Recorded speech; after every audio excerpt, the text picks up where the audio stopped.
All right, everyone, welcome to our April TMAC meeting. Thank you so much for being here. We will begin with introductions around the table. I'm Joy McMurray, TMAC Chair. Jeff McLaughlin, TMAC member. Christy Jensen, who thought we were going to the left and put a piece of cantaloupe in her mouth. TMAC member. I'm Joseph Gandy with Public Works. Judy Johnson, Public Works Engineering. Vern Kiesler with Provo City Engineering. Gordon Haight with Provo Engineering. I'm Greg McFarland, TMAC member. Beth Alligood, TMAC member. I'm Dulac, TMAC member. Aaron Scablin with Bikewalk Provo. Bowden Building Development Services. Candy Bushiel, Development Services. David Hurtado, TMAC alternate. Ford Lester, Development Services. Kevin Weaver, Development Services Planning. Okay, Alan Shule with Provo City Engineering. Thank you, everyone. Would like to make Vern give a little bit more of an introduction on himself, actually. We're welcoming Vern. I don't want to officially call you like the new Rob. That doesn't seem fair. I think there's been some slightly restructuring of responsibilities, but we're so happy that you're hired and you're here. Would you take a moment to tell us a little bit about yourself and your background? Sure, thanks, Joy. Vern Kiesler, I used to work here about 25 years ago. I worked here at Provo City Community Development for about 8 years. Received my undergrad from BYU in Planning and Resource Management, and received my graduate degree in Public Administration from the University of Utah. I'm married. I have 6 children, ranging from 8 years old all the way up to 27 years old. And I'm really excited to be here. I'm happy to be back in Provo. The last 18 years, I've been spending in the consultant world, working for an engineering firm and helping communities all over the 4 or 5 states that I've been working in. DOTs all the way down to cities and towns and counties. So I really enjoyed that work. I kind of wanted to simplify a little bit. My commute was getting worse. Getting closer to retirement, right? And so there's a lot of reasons why I came back to Provo. But what's really fun is the last 15 years I've been consulting for Provo City. And it's almost like, well, I'll be honest, some of the same projects and issues still are here from 20 years ago.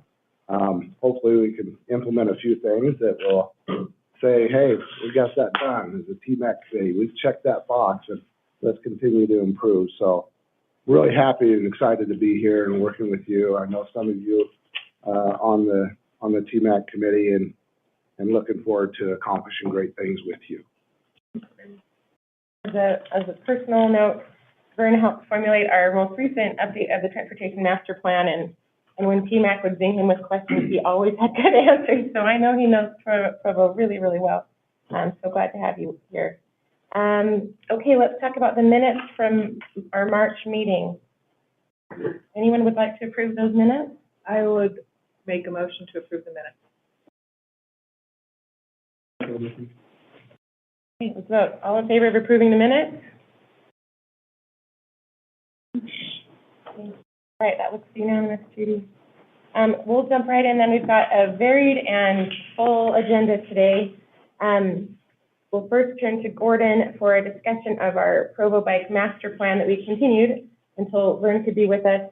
As a reminder, we have a Bike Master Plan that is 10 years old. We're wondering, what do we do with that? That's kind of our key question for TMAC. And there are a variety of approaches we could take. So we'll turn that over to Gordon and then probably Vern to talk to us about that. Yeah, so before we had hired Vern, we had talked about updating our Bike Master Plan. And then when things started progressing to hire Vern, and he had been heavily involved in the Transportation Master Plan, when I talked to him about some of the things that were going on, particularly in TMAC, we talked about the Bike Master Plan. And one of the things I was not aware of, that he made me aware of, that it had been mentioned by the committee, is that one of the chapters in the Transportation Master Plan they changed it from a Bike Master Plan to a active transportation chapter in our plan. And so Vern was saying we probably don't need to redo a bike master plan. We should be more looking at an active transportation element of the general plan. And there's value in being part of the transportation master plan. That one gets more attention and more funding than a standalone plan that's decided. So I think there's better opportunities for projects to get done and to be better integrated into the system if we keep it in the transportation master plan, and instead of trying to update the 10-year-old bike master plan, look at elements of the active transportation plan. So I'm going to turn a little bit of time over to Vern to talk about this. Currently, the transportation master plan is about 3 years old.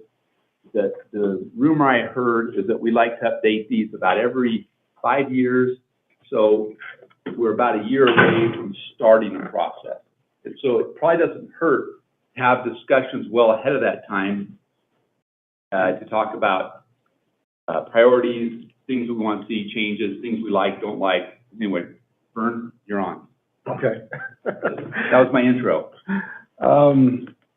Having worked on the Transportation Master Plan in 2019, our state legislature passed a new rule or a new law that required a look at active transportation. And they're continuing to come along. This year was wonderful. They created well, actually, UDOT created a new Transit and Trails division, and they set aside $45 million of funding to start trails programs statewide, and then they infused it with another one-time fund of another $45 million. We had like 900, or 90 to $100 million in this fund that, and we'll certainly want to do all we can as a city to take advantage of those funds, right? They're getting really serious about active transportation for the first time in 2019. And they said, hey, that needs to be an element in the Transportation Master Plan. And so when we developed the 2020 plan, it took us about a year to get it adopted as we went through about 2 years plus of looking at developing the plan. We did an active transportation plan centered around our core area, which is University Avenue and Center Street, our citywide plan, and then our citywide trails, and then our neighborhood trails. So kind of a stair step, if you will, from top to bottom or bottom to top. And I believe, Kayon, you want to show that map there? These are project lists that we developed in the Transportation Master Plan, and then we developed them in the phase 1A, 1B, phase 2A, 2B, and then we put them all on a map and we said, okay, this is what we need to accomplish over this 20-year long-range transportation master plan.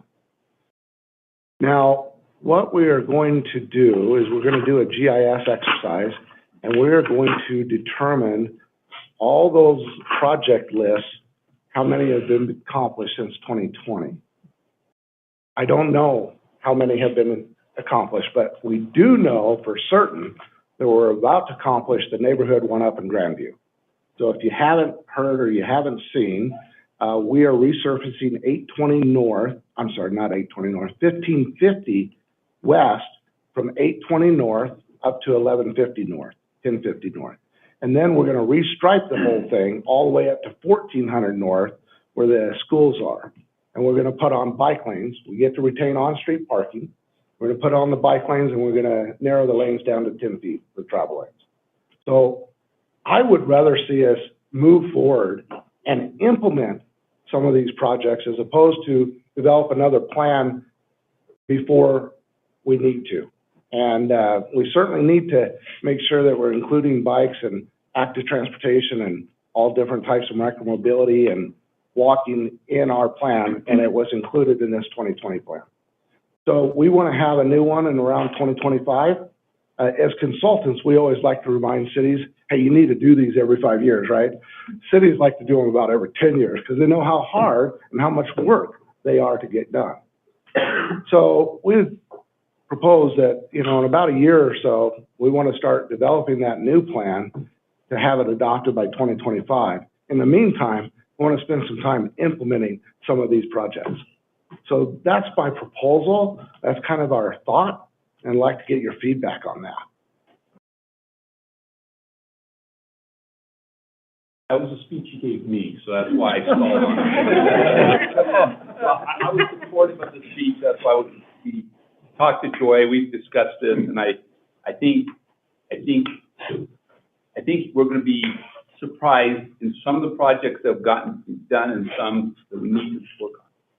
Yeah, you had that first. Yeah, my big thing coming into today was knowing what's even been done. Like, have we done bicycle counts lately? I mean, I know Bike Walk does get out there and do bicycle counts, but is that published where I can find it?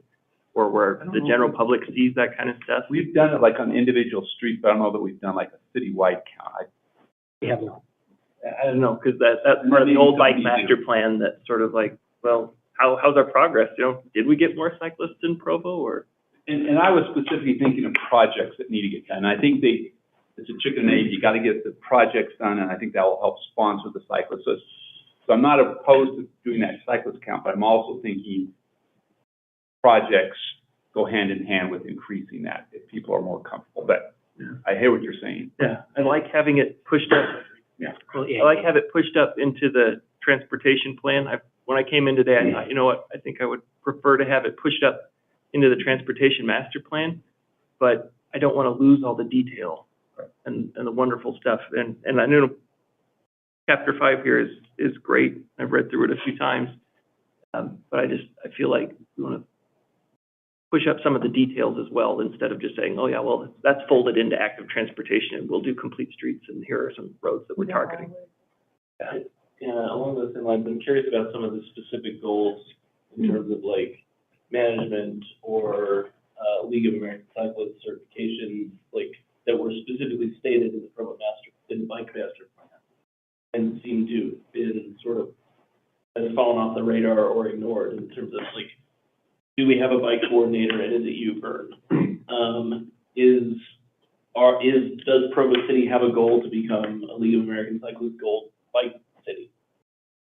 If not, then we should rephrase what was said in that plan, or we should acknowledge that, hey, yeah, we had this goal before, but we're not going to do it anymore for these reasons. And let me just so I've been here a year, and it takes a year just to, like 3 years, but I've been here a year to really understand what's going on. So I think there's been a little bit of a transition. We've had a couple different traffic folks, so I don't know that there is an intentional not to do something or specific, but I do think your comment should be addressed. Are we still intending to do these things? So my feeling is, and this is what staff was at, this is our Bible. This is what we do. This is the brand we write for, because it's gone through a process, been adopted by the city council, approved by the administration. So if you were to ask staff, what do we believe in? We believe in the book. And so whatever we put in the book is what we should be doing. Now, I like what you said. If we're not doing something in the book, we either need to change and do it or revise it. So I think that's what you were saying. Yeah, I was curious, like what, the list of projects looks fine. I don't have the list of projects memorized from the Bike Master Plan. But there were a lot of specific goals from that plan that are not in this paragraph or this list of projects. And are those still things we want? Are those not things we want? Are those things in the bike plan you're saying, but not in the? They're not in the transportation. Oh, I get what you're saying. The Yeah. transportation class plan is the Bible. Right. So I misunderstood what you were saying. So in 2013, we went through, we adopted this document, the city council voted on it, everything went through, and then we ignored a lot of the components of that. And I'm curious. Or summarizing down to this. Or summarizing down to this, and is this actually what we wanted to be? And that's why I think those would be the right things to put as a list of things to consider for either amending it before 2025 or including it in the 2025 update. That's what.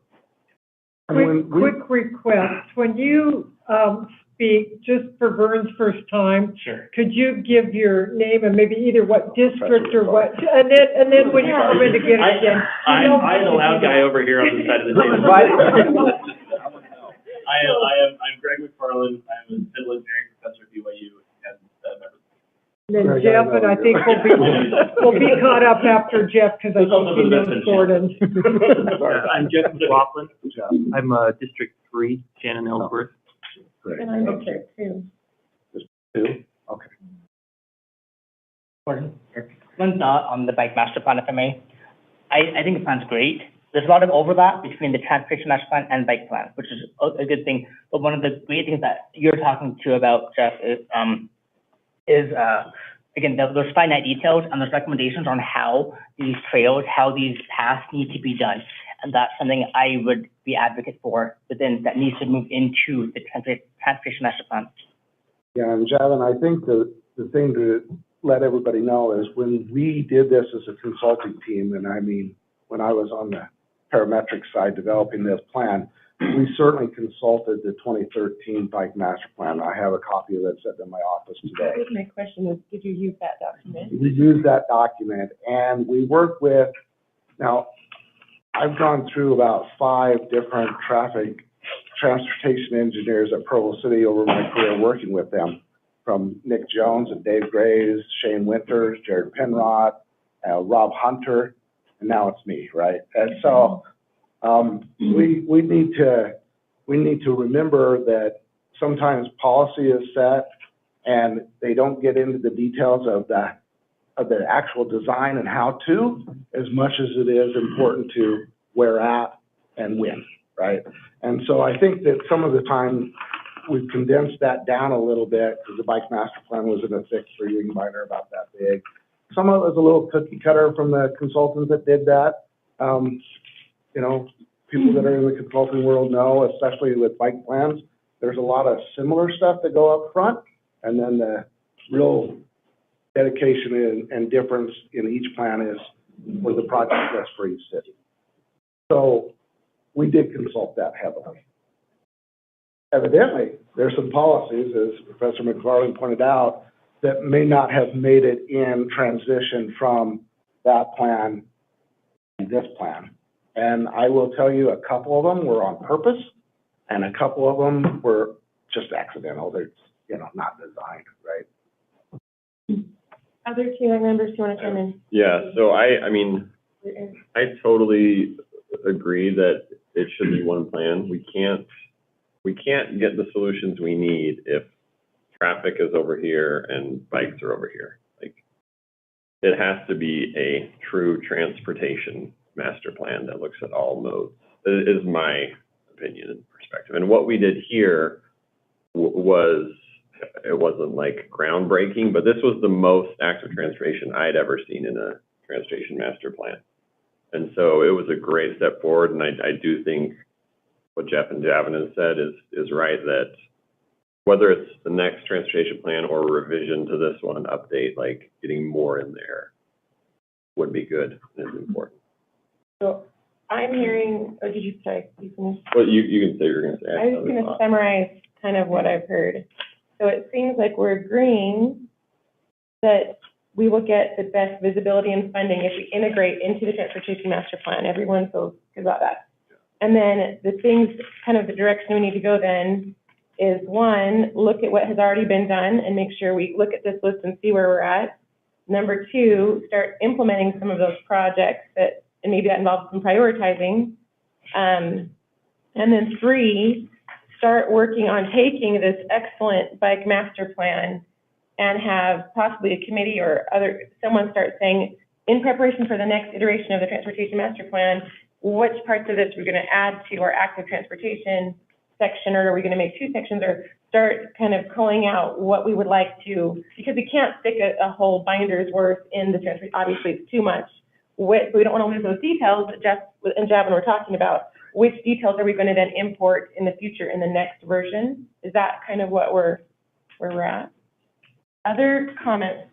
Yeah, I was just going to say when Vern was talking about doing it every 5 years and we tend to do it every 10, I feel like if we do it every 5 and we're looking at it as often as we're trying to do and we're consolidating so that it's one document instead of 16 documents that nobody looks at, I feel like the redo in 5 years will be a whole lot easier because all we have to do is go through and say, we've done this, we can take it out, and the next thing can take its place. So it just feels like a regular house maintenance instead of an overhaul because we neglected it for so long. Kind of a living document as opposed to what's on the shelf. I feel like it'll be a whole lot easier to have somebody take each chapter and clean it up so that in 2025, it's not as huge of a process as it was in 2020. The 2020 version was a major overhaul versus like the 5-year tune-up, so we Could did have been have a like good. 20 years before, right? Well, we had done that one, I think I've done 3 now for the city. Okay, so it One hasn't as an been. employee, and now 2 as a consultant, so they weren't every 5 years, put it that way. They were too far spread apart. Well, sorry. And a lot changed in between too. Like, the very fact, like Clancy said, that there's an active transportation element in this plan. I think back when I worked at Provo City, there was like maybe somebody thinking about bike trails down University Parkway. Like that was it, you know? This is the first time that that's been a discussion. I'll admit this, but I served on the first Provo Bike Committee with Travis Jensen, who's a consultant with Wall Consulting Group. And Travis and I are still buddies today, just because of that interaction that we had way back when he was a college student and I was newly graduated. So the Bike Committee's been around for a long time. I'd just like to reference Aaron, quick question. Aaron, in 10 years, we've seen a significant change in guidelines and design standards for bike and active transportation. That's another reason that we don't put that type of detail in these types of plans, because they change and they're ever changing. We're seeing some of the newest, latest, greatest stuff out there that is very innovative. Whether it works or not is yet to be determined, but it's out. Whether it's safe or not is yet to be determined, but it's out there. And so I think how to implement it, you know, with the newest, latest, greatest national standards or FHWA or whatever, is important to have always updated and use the latest and greatest.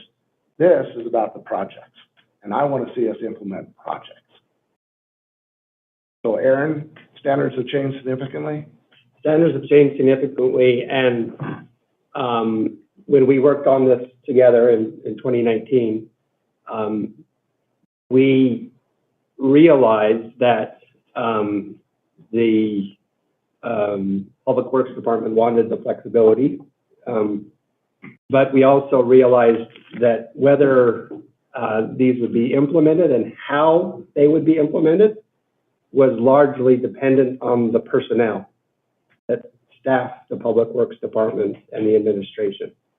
And right now, if I may speak frankly, we have wonderful personnel. What is concerning is if those personnel change and we kind of regress to where we were before, and it seems like the flexibility is used to do as little as possible. That would be in some ways a vote for more specificity. But even if there's that specificity, if the personnel are not forward thinking, they'll find a way to avoid doing it. And also this is dependent on them having the administration, the elected officials having their back to actually implement these things. Vern, I have a question as far as housekeeping goes. What happens to a plan like this that gets absorbed into another document? Do you like have to formally repeal it with the city council, or say this is dead, or does it sit there as fluff somewhere on the sidelines? Well, and that's an excellent question. This is the official adopted plan for active transportation in Provo City. We still use the 2013 bike plan as a reference, but this is the official plan that's been adopted. So this actually replaced any previous plan.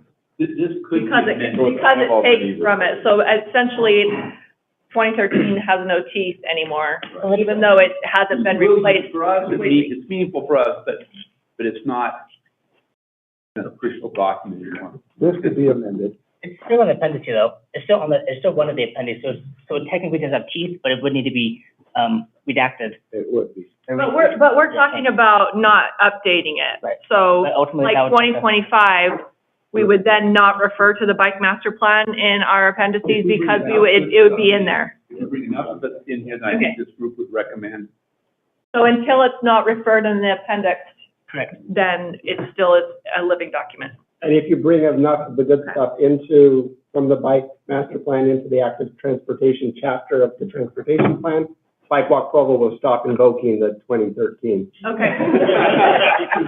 One thing I would like to suggest is I think getting projects done, I think that's really important.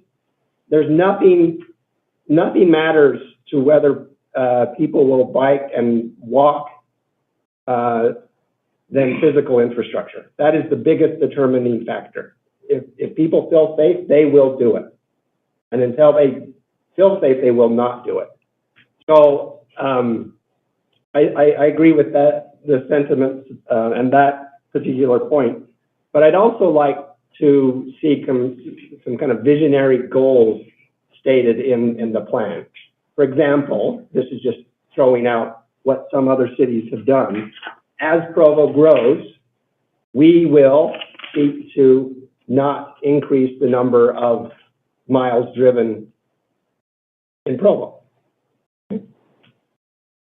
DMT? Yeah. And also like mode share, right? Without really trying that hard, the mode share in Provo for the past 15 years has been about 18%. That's been largely a product of our demographics and BYU students living around BYU, right?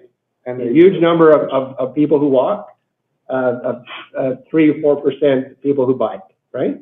And yes, we've done some things, but until Rob came on board and these recent personnel changes, there hasn't really been a really aggressive, fairly aggressive implemenation of projects.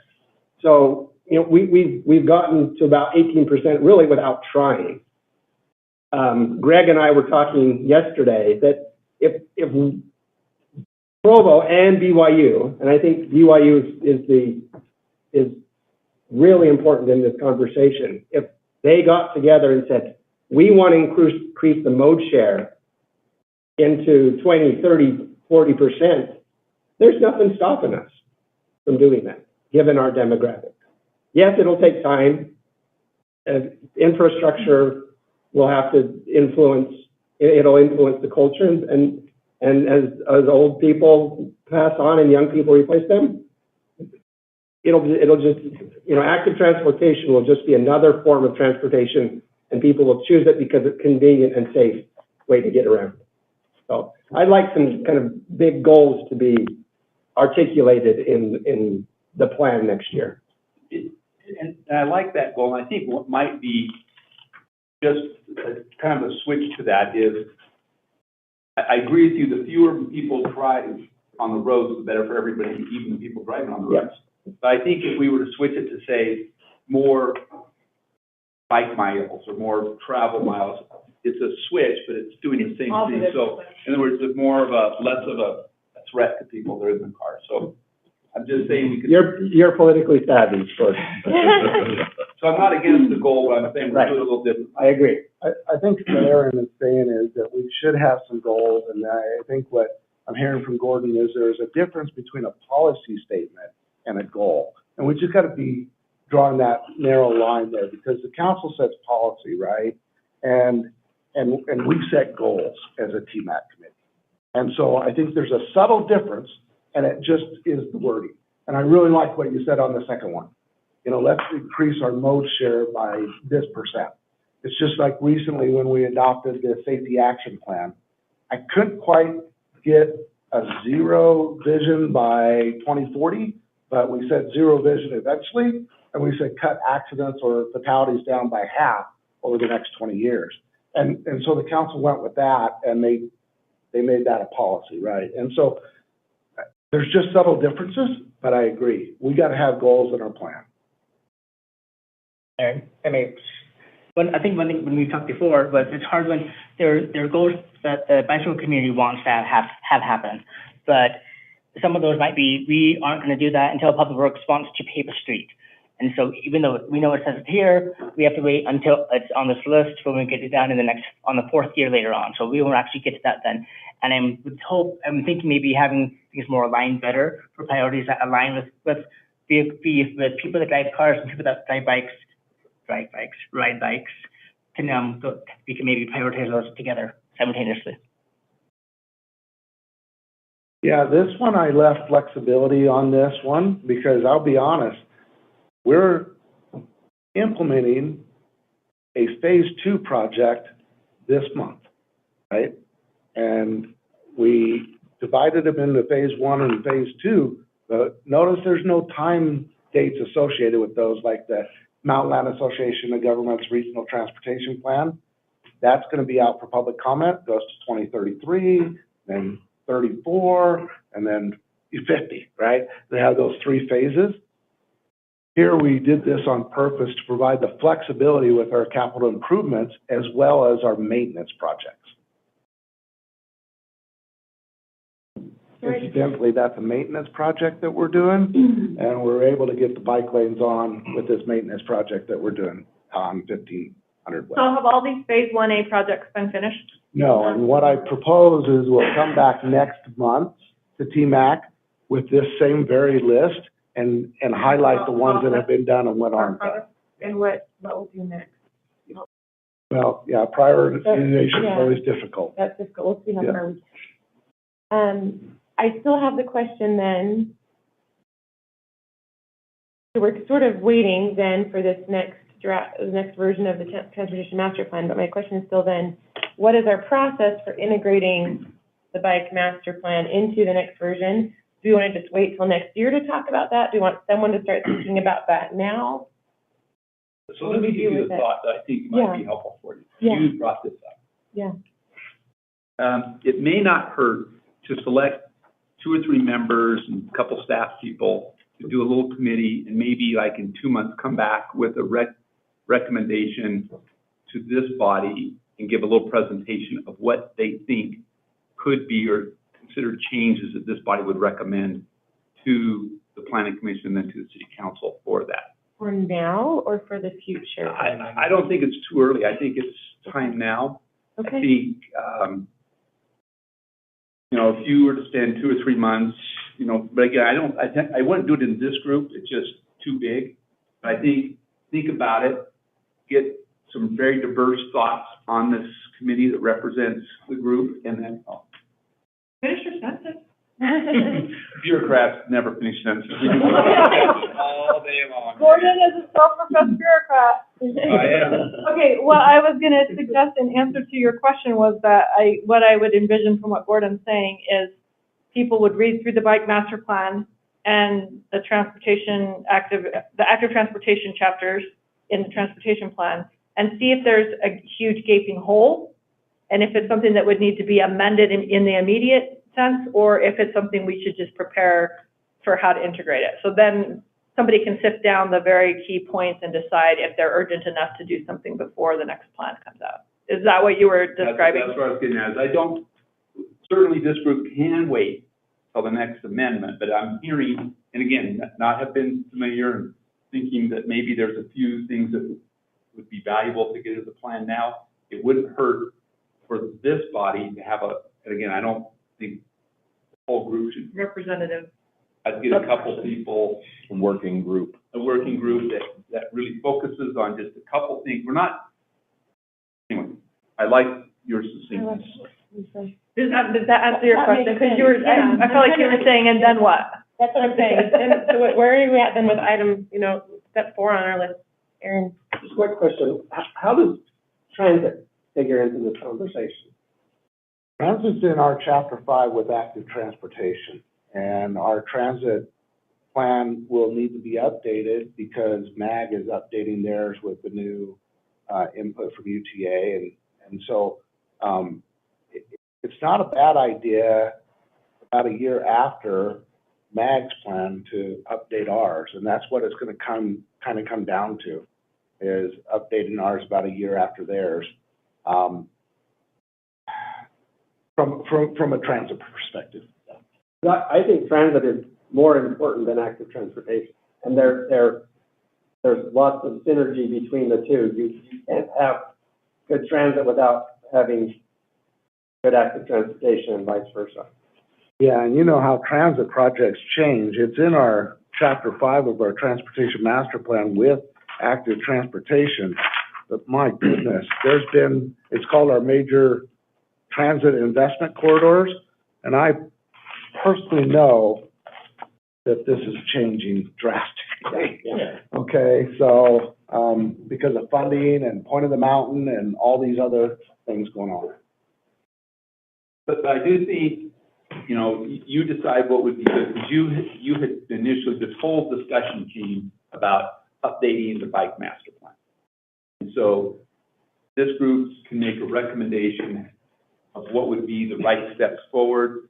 We know, I suspect, at the beginning of next year, sometime, we're gonna start a transportation master planning discussion and get something ready so that in 2025, the last week of 2025, we'll have adopted a transportation master plan. But it would really be good if this committee has spent 2 years thinking about, and again, it's not just active transportation, it's all modes of transportation, it's the cars, the trucks. I want a good, thorough, but right now, we're talking just about the active transportation piece. So you guys are gonna need to look and think about everybody's transportation, right? And again, UTA and everybody, but I'm just saying, too big to bite the whole thing. I'd say take a couple chapters at a time. There seems to be interest in the bike element. Let's study that out. And there's going to be a time that we're going to have to look at the road elements, arterial, lectures, all the stuff. So today,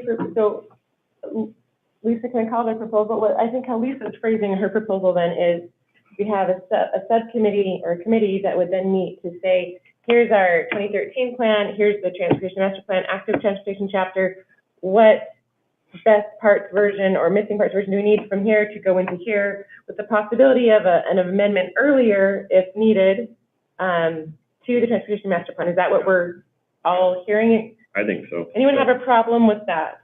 And what Gordon's saying is the next step. So Yeah, and then, then you're going from there, we go yeah. beyond the bike master plan Yeah. and look at the other elements. But right now, let's address the thing that Today, you wanted to address. yeah, I wanted, like, what about this bike thing we've been talking about for 3 months? Does everybody feel we could have an official vote on that, but is there unity? If you're comfortable with it, we'll come back with a resolution and you guys Okay. need to pick names. Okay, So we can do that. so next month we have official resolution we vote on and we pick names? Like, who do you want to be on your committee? Yeah. Subcommittee, Yeah. whatever you want. Maybe be thinking about who has the time to go into that kind of detail. And diversified. And we need to have a variety of perspectives on the committee.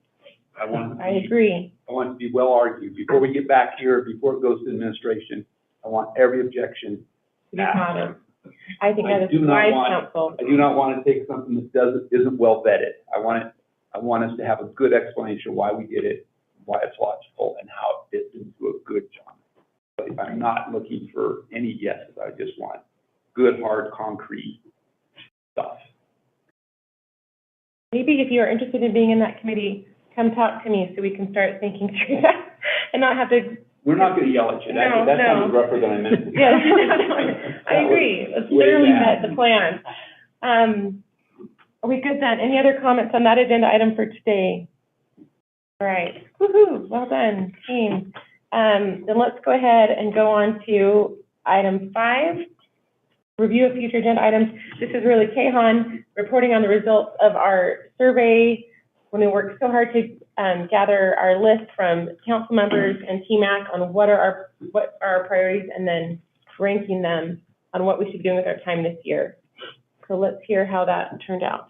Yeah, thank you, Joy. So it was a request made by TMAC members to basically come up with a poll, a survey, some sort of a survey where we can actually go over all the agenda items and then rank them from 1 to 10.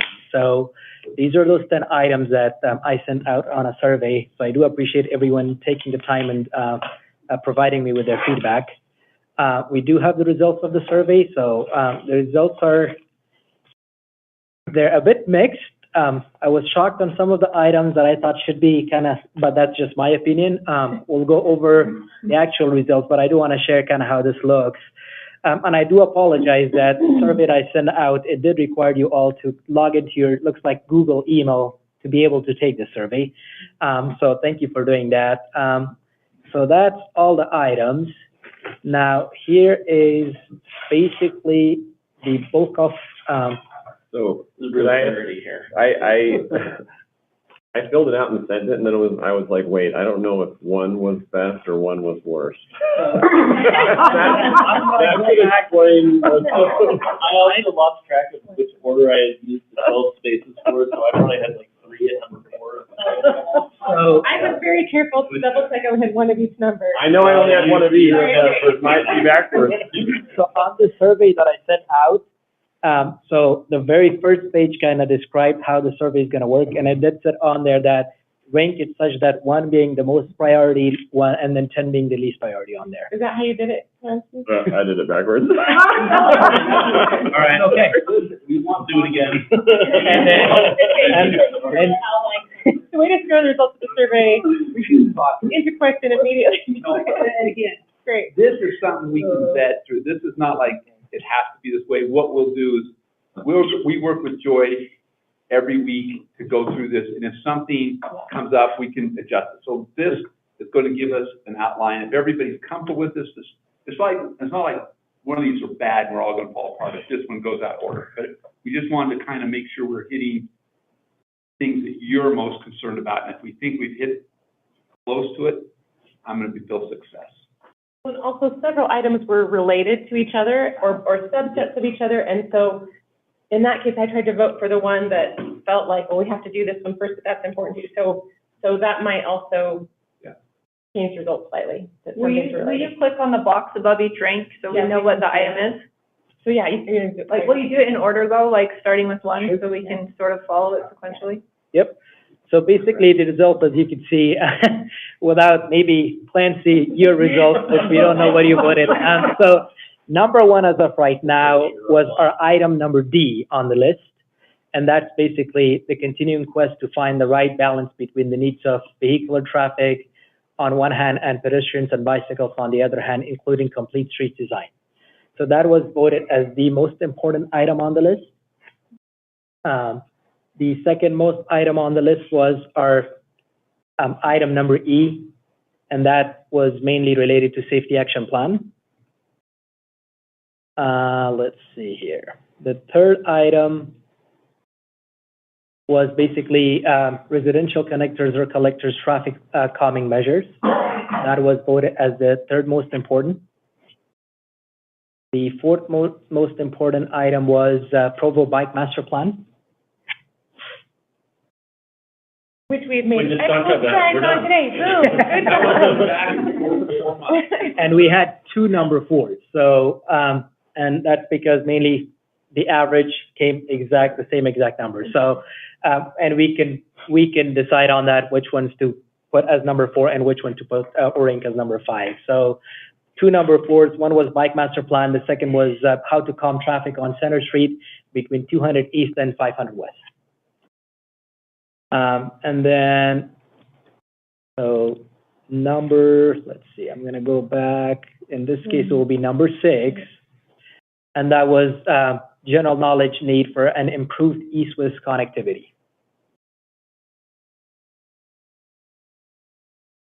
Number 7 was making Provo safer for women and children. Number 8, how to enhance and improve the gateways into the city, and those are all basically the corridors. Yeah, we have to talk about that next month. Well, maybe we'll get to everything. We'll see. Put them all on next week. I'll admit that I ranked that one low. I don't.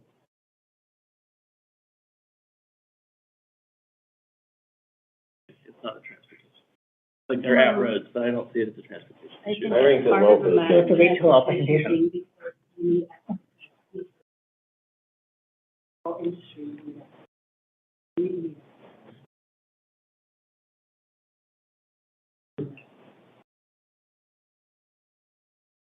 It leans itself a lot to land use that goes around coming in, but I do think it has a strong, it does set the tone of how our transportations go. I don't know that rank is high, but I would suggest that we ought to. Is it number 7? Is that what it is? Well, Number essentially, 8 was eight, the gateway. which is really effectively 9. Oh, no, Well, no, this is effectively 8. Yeah, So I don't think it's a problem to discuss, because I know it's a topic that's coming up in the council and in some. That's not what it And then 9 was, anything that is done on Center Street downtown needs to be coordinated with the enhancement of 100 North in order to facilitate the traffic flow to the freeway. And then the least important item, Clancy, the least important item. It might be his most important. Oh, yeah, Clancy. I have mine. I'm just kidding, not necessarily. I seriously saved them because I knew this was possible.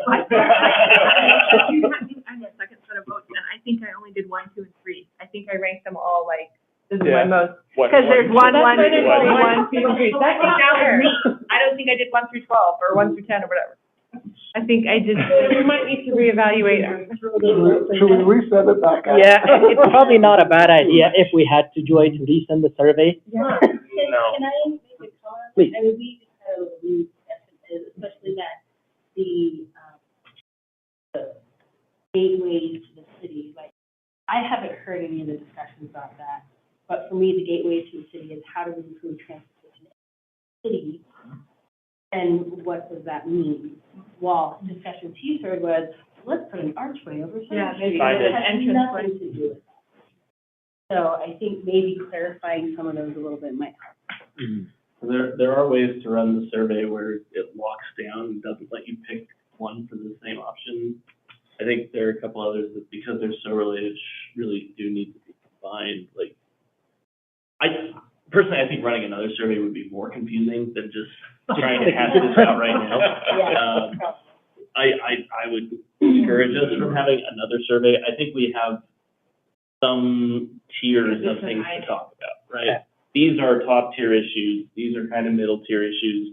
And I don't know that getting Clancy's votes in the correct order would necessarily shift those tiers. The results of the survey. well, also mine is, I mean, you're a very important member of the weighing community, but, you top know. to bottom and just giving it lower scores, so. Right, and Right. eventually, even number 10, it will come on there as an item to discuss. So it might take a little bit to get to that item, but it will be there eventually. So like you said, it doesn't matter which one is 8, 9, we're gonna get to all of them at some point, so. There you go. We've saved you guys a lot of time. Professor McCollum said, no more survey. No more surveys. Saved you time. So what we could do is, let's take this information, we meet with Joy before the next meeting, and she will represent you well having this information. Joy, could we maybe each just take 30 seconds and say what we think is most important, just so you hear that for this discussion you might have with Gordon? Absolutely. Yeah, I think- can you show a list I will of the topics be, again? I imagine Jeff and I'll be working with staff to set the agendas, for the year, and based also integrating deadlines and other things staff know about that we need to have done at certain times. So, by all means, let's go through and everyone. Yeah, we can't discuss them all right now, but if everyone could at least hear what each of us is thinking on the committees, that would help. At the number one. She's keeping track on her written Well, list. here, I can, well, and Judy is our expert, You but. bitch, What Ed. if- If you want to be entertained, listen to this meeting. I'm gonna write your name, and I'm gonna have you say 3 letters, and I'm gonna write those letters down after your name.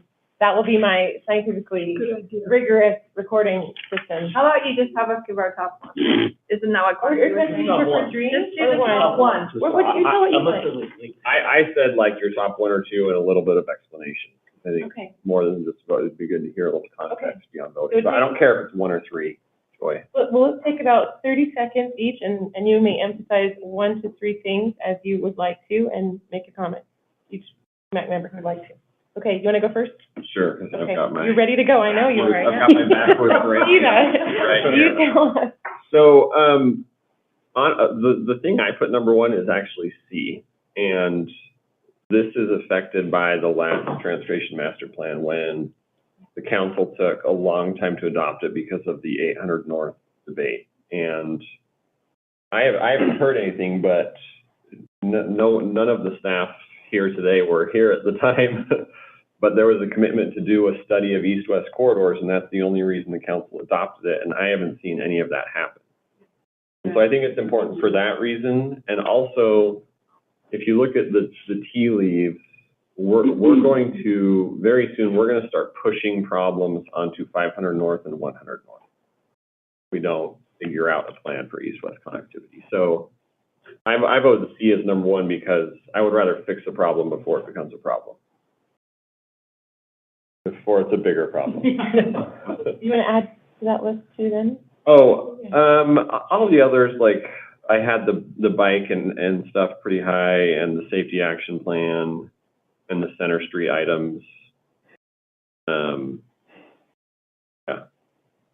So C was top for me, and then I, which we talked about today, and then the rest I didn't have strong feelings about. I ordered them, but those were the two I had strong feelings about.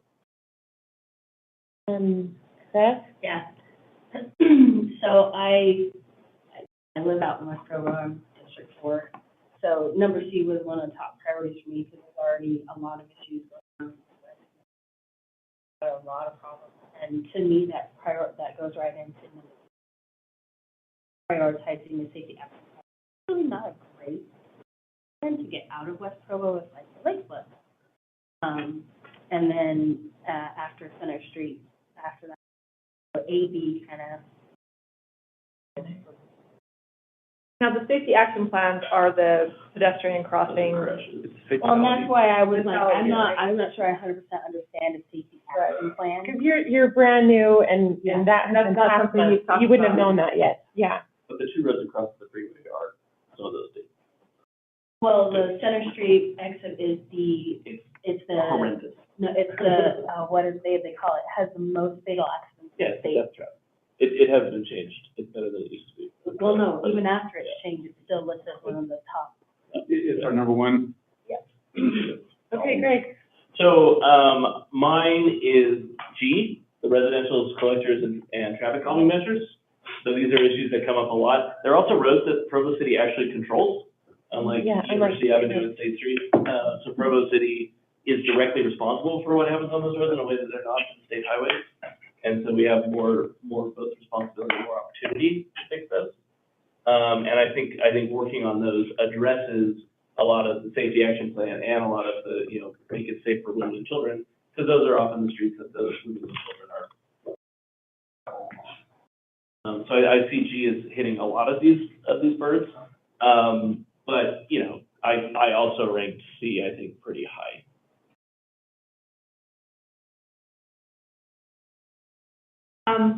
I think I put 1 on all of them.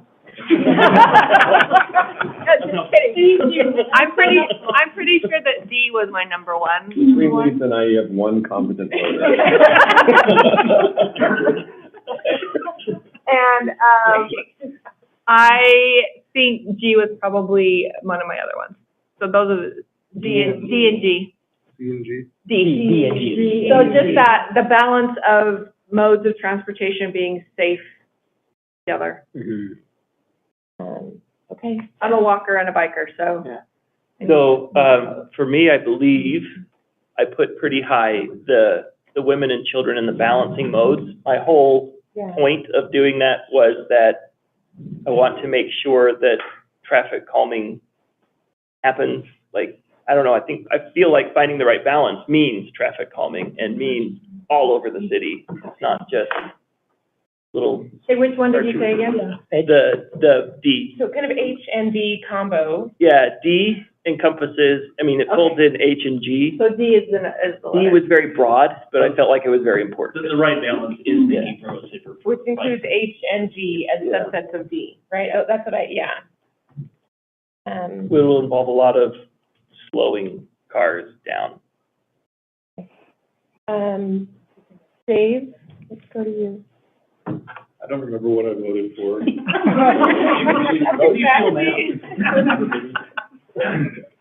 I mean, Don't let Clancy influence your vote. I have, like, G is really important to me. I live on Tinby Drive. I know the proposed changes that they did some testing of, and then a lot of citizen backlash there. Yeah. So I don't know if that's my number 1, but that's important to me. The east-west, I can see is important to a lot of members here. Because of where I live and where I work, it doesn't really create any friction for me. So we'd have to talk, for me to see how that is an issue. But for me, I feel like, maybe not for any good reason other than personal, but I really would like to see Center Street, originally was the economic engine of the whole county, before my time. And, I've always loved Center Street, even though at times in my life there've been tumbleweeds on Center Street. And I remember when the academy, when the what's now Provo Library was just surrounded by temporary construction fencing and covered with graffiti. I mean, we made a lot of strides to improving, but we have this historic gem in our city that's being treated like a highway. And I would love to see that become like the central plazas they have in South American cities, and very walkable, very welcoming, and it could become, again, like a gleaming gem at the center, maybe not the economic engine of the county, but it would be the most beautiful center of the whole county. And so that's, to me, maybe not for any good reasons, but for passionate reasons, I would love to see that. And I think what could happen there could radiate out, and it could help also convince citizens of Provo that things like number, was it G, makes sense when they see how that kind of, living outside of your car can work. So that's my 2 cents. Thank you. I don't remember exactly how I ranked things either, although I remember agonizing over it at the time. I agree with Lisa that everything on list is important. I think my number one was B. I think that was my first, and I think C was also towards the top of my list. But I considered, like Jeff did, that D and H were part of that as well. Center Street, I ranked just a little bit lower just because we've gone over that a lot recently on TMAC, but I agree, David, it's still, it's not solved yet. And then the collector's traffic calming, yeah, I mentioned that was kind of a subset, C and H of D. So I think we're pretty unified. And I think I ranked like the bike master plan higher too, but we just did that. We started moving on that. Okay, thank you. Clancy, does that feel good? Does that satisfy you? I thought that was great. I think it's good to hear what everyone's thinking, yeah. Thanks. Thank you, everyone. That will really help us make an future agendas for this year. Okay, thank you. We have just enough time for two. Items 6 and 7 are shorter, both from Vern. First, an update on the flood traffic point. So my first assignment getting here, this is my end of my 3rd week, was to develop a traffic control plan for our flood diversion sandbag streams. So that has been accomplished. We have presented to the council on Tuesday that was completed. We are providing flood diversion for Little Rock Canyon, and Slate Canyon. So all 3 roadway facilities near those areas, I'll just tell you that traffic control plans have been done. If it comes to it, which is Little Rock Canyon? Little Rock Canyon is north of Rock Canyon, and it's a smaller drainage, right, I think right where you're at, actually. Yeah. So that actually has a lower elevation drainage, and so it started draining already. Rock Canyon has not. Slate Canyon has a little bit of a trickle. The good news is we've developed traffic control plans around this. We have not made them public. Don't want to cause any panic. But the big thing is we envision these sandbag streams, if needed, if we have to deploy them, to be about 8 to 10 feet wide, 2 to 3 feet tall. So we're not a lot, but we still want to be able to get our mail delivered. We want to provide access to all the driveways. There's going to be a lot of one-way streets. We still want garbage to be able to get in there and collect the garbage cans. And so we've developed that. We will close a couple streets here and there. We will build a couple pedestrian bridges for bus routes. and we will build a couple other bridges, to get traffic across. So that's the informational item. Vern, would there be viewing area for people to come? There will not be a viewing area for people to come. So. People will find. You're laughing or not? Bleachers. He's so serious. But we've filled about 3,000 sandbags. Our goal by the end of the month is to have 100,000 and get up to 150,000. We have materials all ready on standby. We have equipment. We have people ready. We have cameras up the canyons right now. They're monitoring. We have people watching everything. If you have a hot day, the water won't hit the city till about 1 in the morning. That's when all the flooding starts. So we have to have spotters up there all day and night watching it. So we're gonna offer any awards for people who catch fish. Yeah.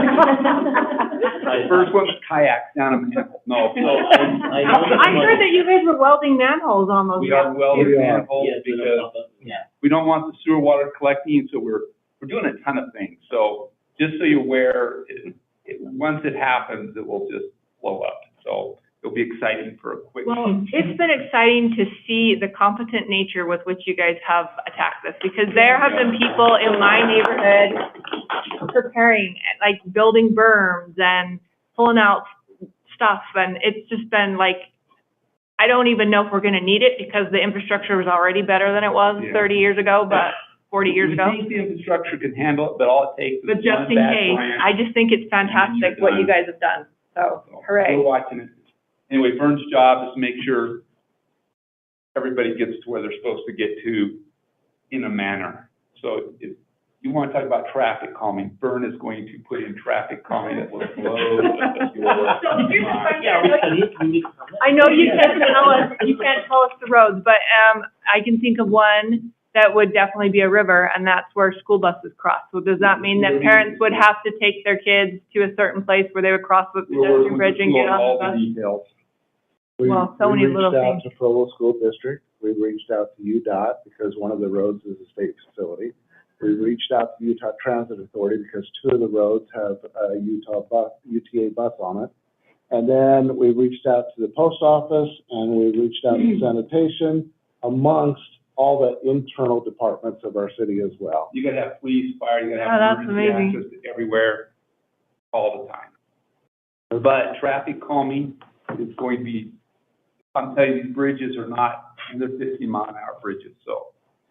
Are we gonna have like kayaks for rent in Rock Canyon Park? We are gonna encourage very little kayak. I imagine it will actually be verboten. The river's gonna run really high here. I'm talking about like Rock Canyon Park, spill that baby. Oh, yeah. Yeah, if you go on to Rock Canyon, the kids are bowl. gonna be playing there. Usually I don't care, but we will see people Water enjoying ski. a very We large. need water ski on Rock Canyon There will Park. be no lifeguard, it's 20 feet deep, so it's gonna be cold water. This might be a foolish question, but what is the likelihood of that level of flooding? Are we pretty sure this is going to happen? So we're gonna have more water than we had in 1983, but we are more prepared than these. All we're saying is, if all of our infrastructure works well, we should be okay. Now, there's some strange variables. It has more to do with how hot it is for how many days. Yeah. So if we have these days like now, and it gets hot and cold, hot, cold, Good. we have no problems. If all of a sudden it just gets hot fast and a dead tree comes whopping into a manhole, it's gonna get really exciting really quick. And like We're- Gordon said, Yeah, go ahead. sorry, the traffic control plan, it's not gonna be something beautiful. I mean, it's there for an emergency situation, so no matter what we do, it's gonna cause inconvenience. But the goal here is to minimize the amount of damage that could happen to people's properties, right? So that's the goal here. And our goal is to be prepared and be ahead of whatever's coming our way. Prepare for the worst, but hope that the worst never comes, right? So we're, even with our sandbags, the amount that we initially planned, we actually went above that. Again, mainly because we want to be prepared.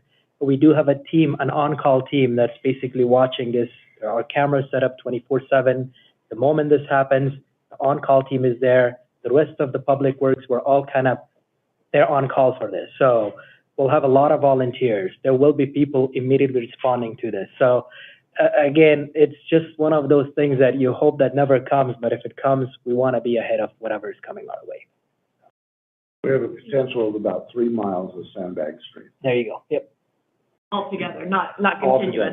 Altogether, yeah, with the 3 different drainage. But once you put that through some major roads, it changes. How do you eventually get it to the lake? Does it go into the storm drains and go out from there? Eventually it does. We get to channels where it will make it. I was like, okay, I can't imagine how Third South being a river ends up at the lake. There's infrastructure that gets, if we can That get gets it to this underground far, at we'll some make point. it the rest of the way. Is 500 CFS, they're telling us it's gonna get to 23.